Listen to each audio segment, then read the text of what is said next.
kangit-ngit o mga suliran sa kalibutan, suliran sa mga kabataan, nagkadaiyang korupsyon sa katilingban, o bisan sa atong simbahan, adiksyon o suliran sa droga, panagbahin-bahin sa katawhan, sa relihiyon o tinuhuan, o guban pang mga suliran, unsay mga hinungdan na ining tanan. Tungod ni ini nahimugso na tao kining tulumanon, lamdag sa kahitasan, tulumanon nga muayag, mubatbat o mutubag na ining tanan. Uba na ining inyong sulugoon, Silbert Dondoyano alias Veritas. Lamdag sa kahitasan! Lamdag sa kahitasan!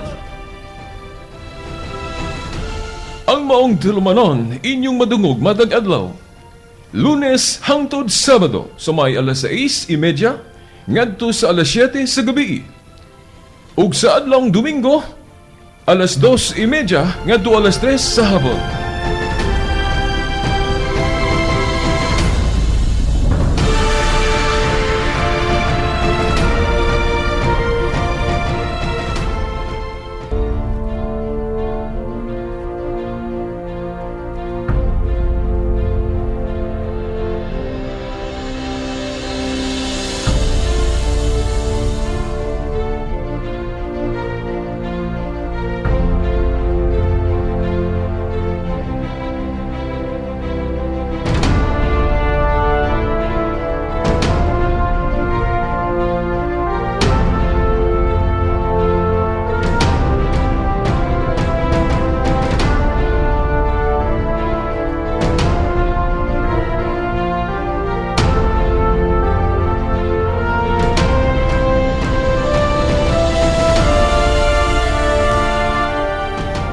Okay, mga higala, mga ginikanan, mga tinahod nga tigpaminaw sa RMN Dipolog, DXDR 981 AM, usab sa simulcast no, 94.1 FM, usab sa mga nag-view sa internet, ang rmndipolog.weebly.com. Maayong bagong tuig kanatong tanan. Okay. Atong buksan na gayod ang atong bagong tulumanon dinhi sumaong kanginan no. Ang lamdag sa kahitasan uban ni ining inyong sulugoon, Silbert Dondoyano alias Veritas. Okay, kagabi atong nahatag ninyo ang overview no, mga pasiuna nato paghatag kaninyo og background no, unsa ning atong tulumanon. So karon mo sugod na gyud ta. Sa ako nang giingon kagabi nga kining atong tulumanon atong paninguhaon nga malapad gyud ang kanabang mga tukiunon kay katong usa ka tulumanon nato sa laing oras nakasentro ra gyud to siya sa kanabang apologetics o kanang mga common nga mga doktrina sa atong pagtuo nga moy atong gihatag gitagaan og katinawan mga tubag apan kini medyo lahi ang format. Maghisgot ta diri sa ako nang giingon ka gabi maghisgot ta diri og problema sa droga. Unya kana pong hitungod sa atong suliran sa atong eleksyon nga gabalik-balik lang o kanang mahitungod sa suliran sa atong mga kabataan. Niya taliwala ni ining tanan atong pangayoon ang lamdag sa kahitasan. Mga igala, mga tinahod nga tigpaminaw kung maghisgot tag lamdag o kakayag. Lamdag mo atong gigamit diri nga termino no, sa usa na to katulumanon kakayag pero maura man na no kung sabton. Ang unang mga bahin sa atong Sagrada Skriptura o kanang basahon nato nga atong gituhuan nga ang labawng magkagagahom no o ang Dios mipadayag sa iyang mensahe nang gitawag nato og pagpadayag o revelation. kanang nasa kasulatan atong makita din ha ang paggama niya sa gihulagway diha ang paggama sa atong kalibutan. Diyan gihulagway diha pod ang paggama niya kanato no nato mga tao. Diyan gihulagway diha nga naa ang kangitngit. Unya sa maong kangitngit muna kanang gitawag na to gabi apan dili lunlon gabi naayoy buntag o kahayag. Ginoon physical nga kahayag na no. Duha ka klaseng kahayag ang atong dapat tagaan o kanabang kanabang kalainan. Kanang kahayag nga iiwag yun sa matag adlaw na to nung kanang gitawag na tugsan o adlaw nga diin inig kabuntag inig mata na to gakinahanglan yun ta no.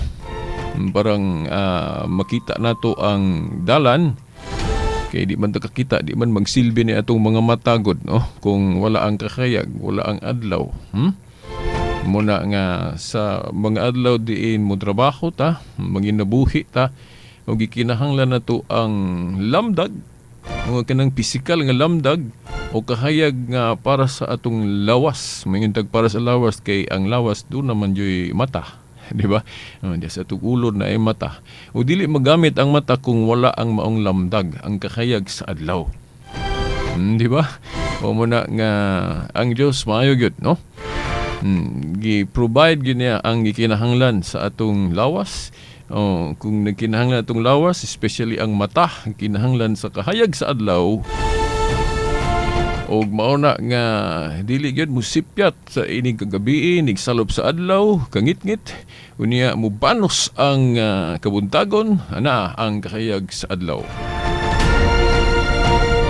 Nakaron kining kahayag ulamdag nga atong pangayoon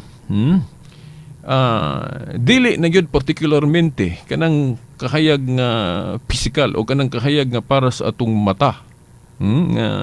Physical, no? Kundi kining kahayag nga gitumbok diri. Kining mensahe sa Dios. Kining gitawag na tuog nagsentro sa kanabang gitawag na tuog food of the soul o pagkaon sa kalag. Atong balik lang taho no, siguro inyo na ning nadungog sa usa na to ka programa. Aron ninyo masabtan pag-ayo ato sang balikan to kana bang ato bang kahibalo mahitungod sa atong ingnon ta lang siyensya no sa atong lawas nga ang atong lawas dili lunlon lawas ra gyud o ingnon ta lang ang tao aduna gyud siya kalag kalag ug lawas mo man gyud na atong pagtuo ug unya sa ato nang giingon no balik-balik na ni sa usa na to katulumanon nga ang lawas kinahanglan og pagkaon niya ang maong pagkaon kana yung material mao na nga mutrabaho ta parang doon na tayo ipalit og bugas nga gikinahanglan nato unya tubig para makainom ta kay uhawon man buta mao na para sa atong lawas unya ang kalag lahi man ang pagkaon aning lahi man ang pagkaon sa kalag mga pulong man sa Dios asa man mabasa na to no sa Mateo 4 versikulo 4 nga ang tao dili buhion sa matag kana bang inon talang mga buhion sa pan lamang kundi sa matag pulong usab sa Dios. So duha ka klaseng pagkaon sa lawas ug pagkaon sa kalag. Ug kining pagkaon sa kalag mao ni ang mga revelasyon sa Dios. O pagparayag sa iyang mensahe niya kini gitudlo gyud sa iyang simbahan. Ang iyang iglesia, iyang katawhan diri sa yuta.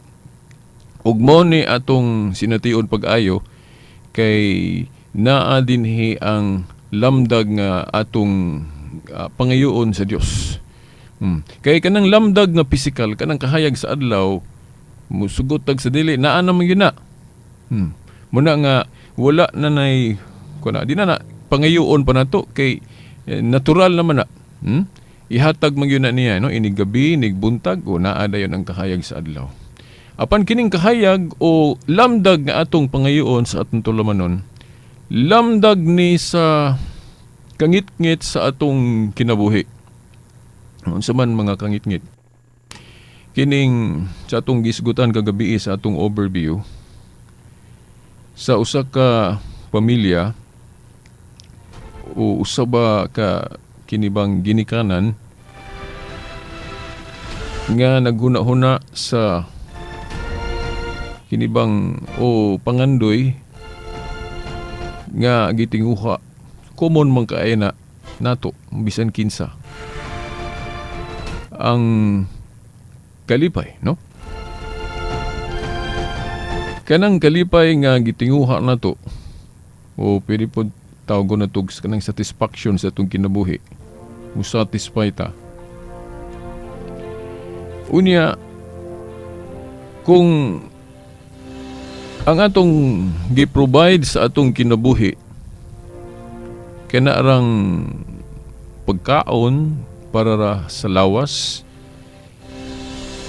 mao na nga mutrabaho ta, manginabuhi ta, dayon palaran mudaghan ang atong katigayonan, mudako misalaktod mahimo gyud tang kwartahan.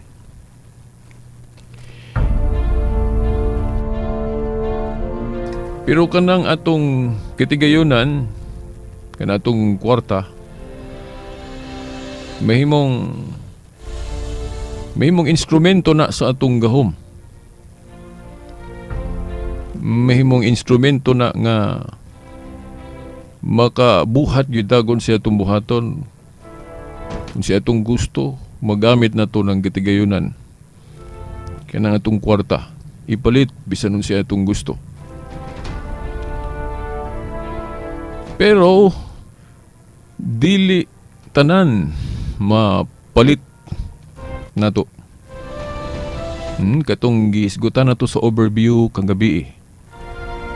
Dili nato mapalit ang tinuod nga kalipay. Kay sa atong gi-example kagabi, ang usa ka ginikanan nga naa niya ang kwarta, katigayonan, apan na problema siya sa iyang anak nga naulipon sa bisyo o kanang gitawag na tug droga, o ang magtiayon ba nga mao gyapon na problema sa relasyon o sa matagusan o ba nag-asawa. Kay ang usa kanila nagluib sa gugma nga ilang gipanumpaan niya sa kasal. Sa laktod, no, atong balikon sa pag-ingon, dili tanan mapalit gyud og sapi. Og kana mao ang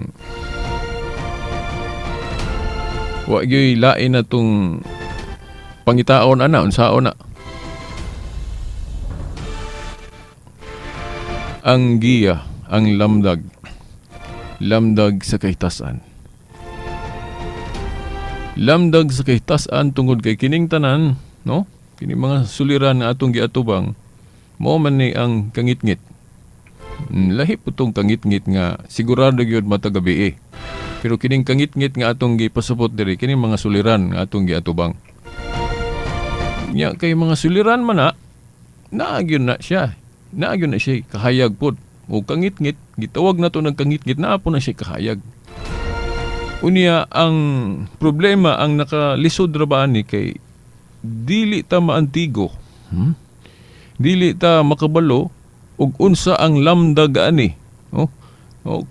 Kung dili nato mahibaw-an o wala ang lamdag o wala ang giya nga gikan sa kahitasan.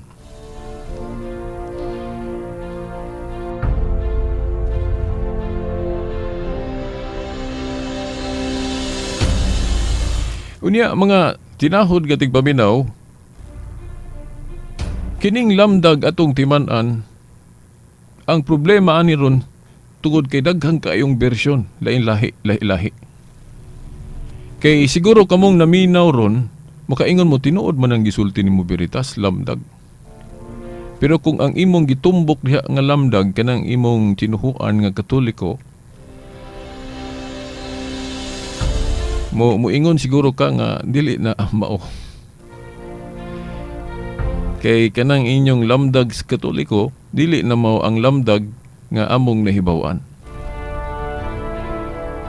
O kamong naminaw, labi na sa mga naminaw ron nga dili Katoliko, moingon mo nga kanang lamdag nga imong nahibawan biritas lahi man na sa amo.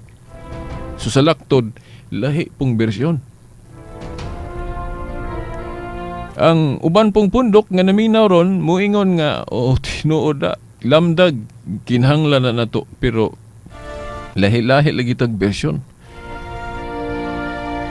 So, mo ni ang problema. Suliran gihapon Kay sa intro gisgutan man to panagbahin-bahin. Panagbahin-bahin sa katawhan, sa relihiyon o tinuhuan. So galahi-lahi atong bersyon sa kahayag o lamdag. So karon hain man gyud ang lamdag ani nga tinurag yung gikan gyud sa kahitasan.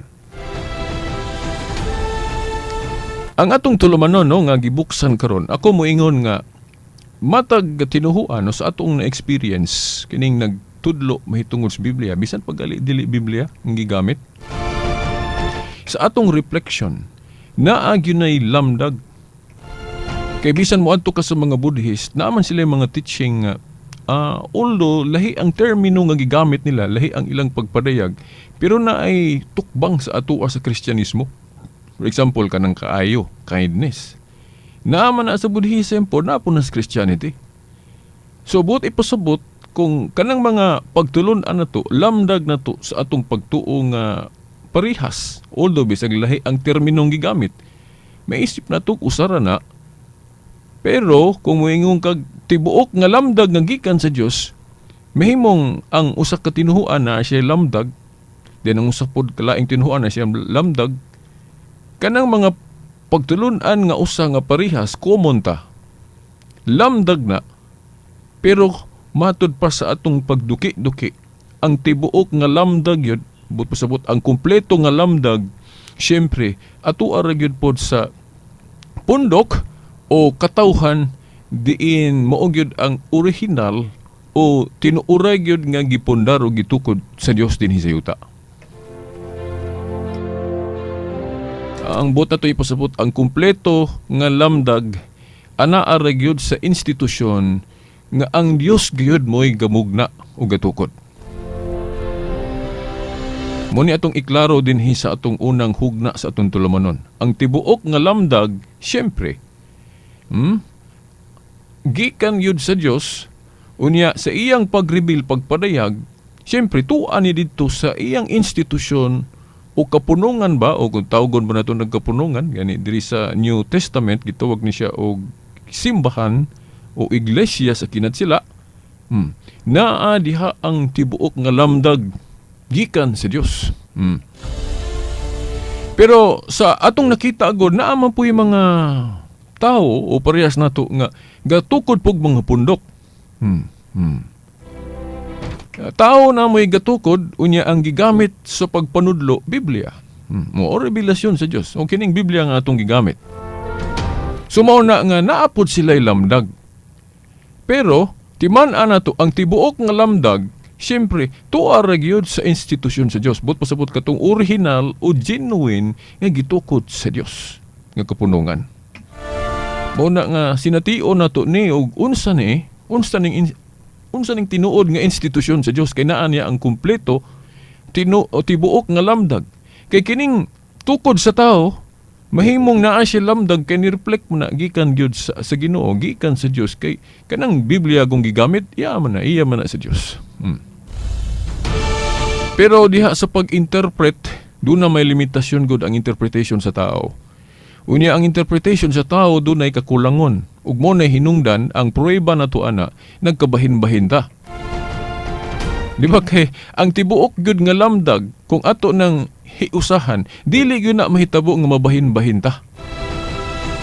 Gamiton ra gud nato atong lohika no sa maayong pangisip. Ang lamdag nga gikan sa Dios dili gyud na makapabahin-bahin nato. Iya guna sa Dios pero ang pangutana nganong nabahin-bahin man ta kana siguro kita no sa atong eksperimento gyud sa atong pagduki-duki sa atong pagtuo. Naagyoy kakulangon. Naagyoy kakulangon ang matagpundok nato. Niya ang bisan gani sa institusyon sa Dios diri sa yuta ang tinuod yun niyang kausa, iyang kapunungan.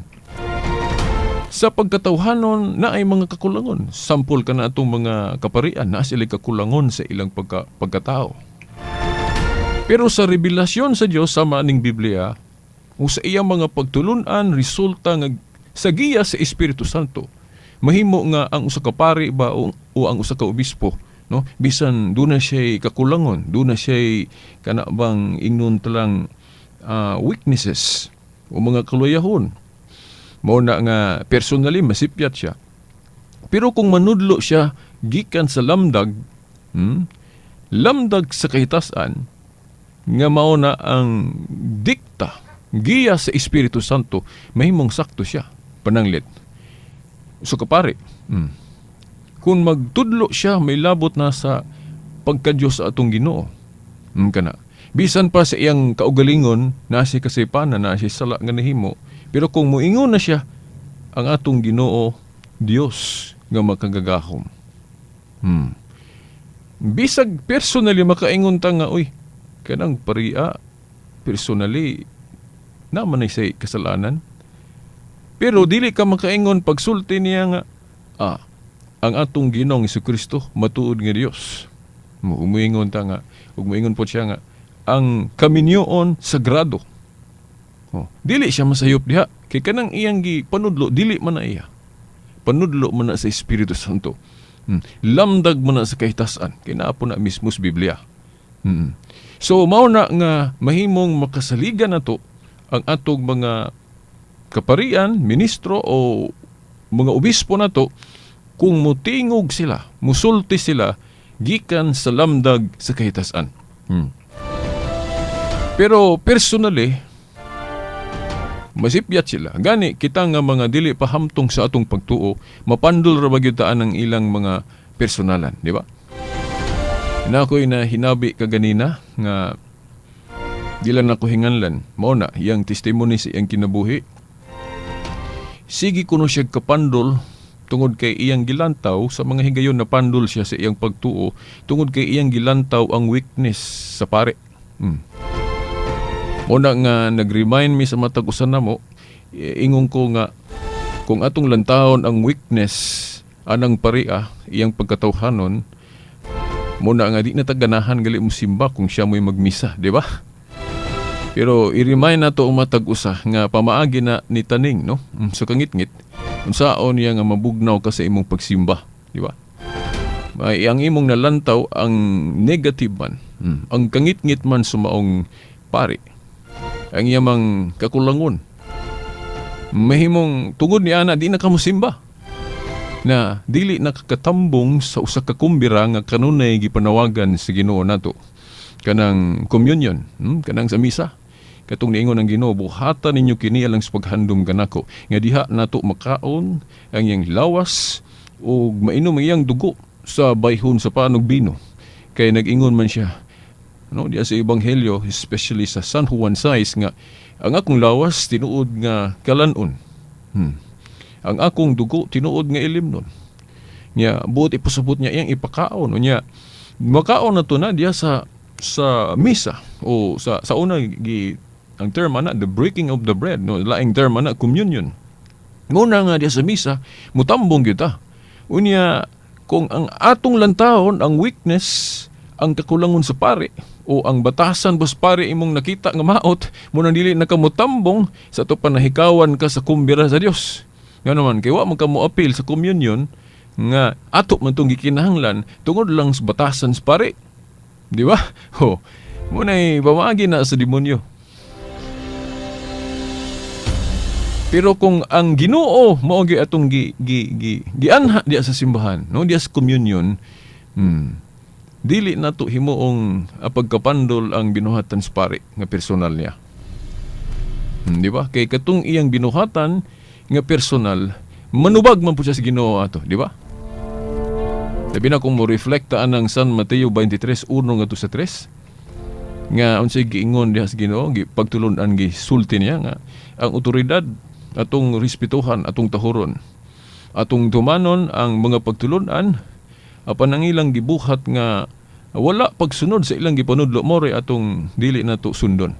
Ambot pasabot kun ang atong pari magtudlo may labot na sa tuluhuan ug pamatasan mutuo ta. Pero kung ang iyan ang binuhatan nagtudlo nato nga wala siya magsubay sa mga pagtulunan, dili po na nato i-appeal. So only the lamdag o ang kahayag mao ra gyud atong i-appeal ya, no, mga igsoon. Okay, wa naman tay igong higayon. Timan ininyo nga kini magpadayon pa man kay matag adlaw man. So atangin ninyo ang sumpay ani ugma puhon, no? Kini ang inyong alagad, no, sumbang tulumanon, lamdag sa kahitasan, Silbert Adondoyano Sr. alias Veritas, uban sa atong mga amigo sa Picas Loak, no, Danny Lord, Taxi Lumba, hangtod ugma puhon. Mayong bagong tuig ganatong tanan, sa ngalan sa Amahan, sa Anak, si Espiritu Santo. Amen.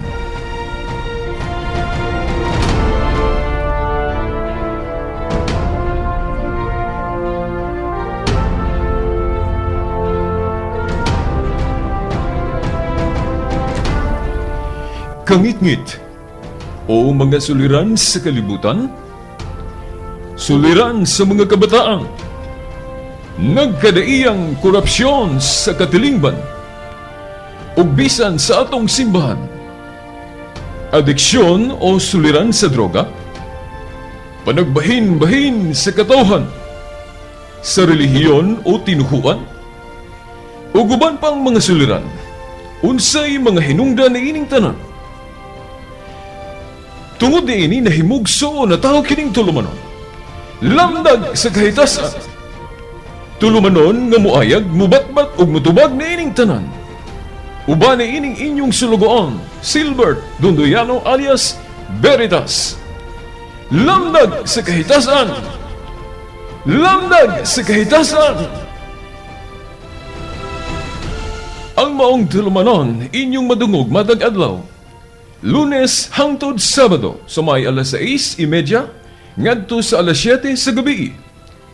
Ug sa adlawng Domingo alas 2:30 ngadto alas 3 sa hapon.